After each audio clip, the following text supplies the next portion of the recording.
How should I treat the purchase of an RV? Does this count as a luxury vehicle and I need to pay cash, like the 23-8 rule says, or pay it off in a year? What do you think? Well, let me tell you what it's not.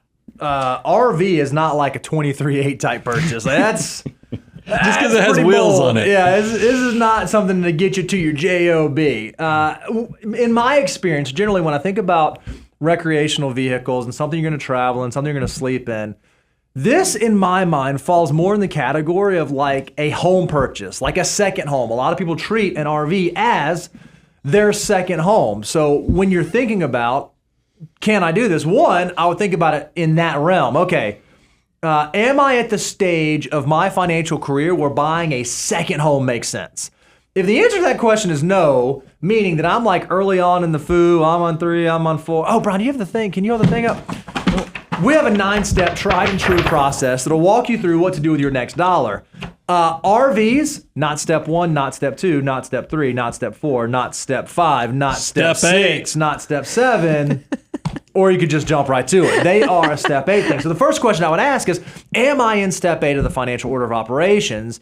And if I am, then I can start thinking about buying an RV. But if I'm not, then maybe I am thinking about adding a second home prematurely. Agree, disagree, want to fight over this one. What do you think about RVs? I look at RVs. Now look, a financial associate here in the office wrote a funny thing up on the board, and this question actually breaks their theorem.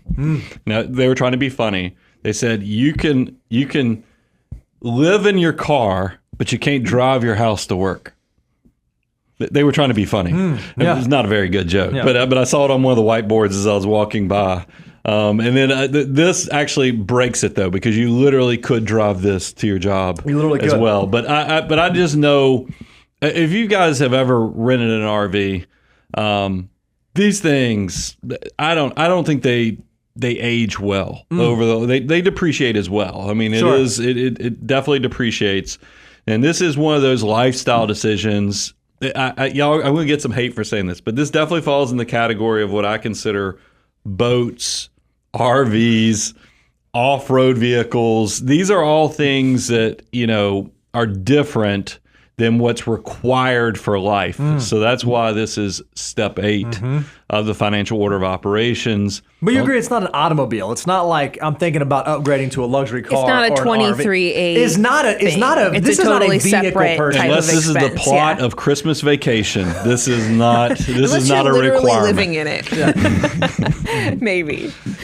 So I think it's okay. Like, if this does fit into your financial order of operations, we say all the time that money is nothing more than a tool to allow us to achieve our goals. And if one of our goals is to own an RV, I'm not going to be so stringent and say, hey, to buy an RV, you got to pay cash for it. I'm okay if you finance it. Same way that you might finance a second home if that was what you were doing, assuming you're at the stage of your journey where that makes sense. Ooh, you want to fight now. No, I don't. You saw that. It's just that's a very reasonable answer. It's just that this is an abundance goal. You just have to be careful because RVs can get really expensive. Sure. So can beach houses. It's just that they age a little differently. I've seen a lot of people make some decisions in step 8 for vacation property, and somehow, even though it was less than ideal, they've actually been rewarded for it. Whereas I don't know if I think the come out on the other side is as rewarding sometimes on an RV. It sounds like you're anti-RV. I was going to say, you're not an RV guy. I mean, I'm not an RV person either. But there was a time in your life, I don't know if you remember this. I tried to get my family to, I was like, look, let's drive from Tennessee to a national park in an RV. We'll rent one. And you were so excited about this. And then we'll fly home because we'll probably be tired of the RV by the time we get to the national park. So we'll fly home. And my oldest daughter, at the time, she was in high school, I think at the time, she goes, Dad, I'll blow through your data before we leave the state line. And I was like, okay, so I guess we're not doing this. So you see what happened here? Brian was an RV guy. His child crushed his RV dreams, and now he's an anti-RV guy. It wasn't just my child. Oh, his whole family. My spouse is like, that's his not going to be fun. fun. His whole family.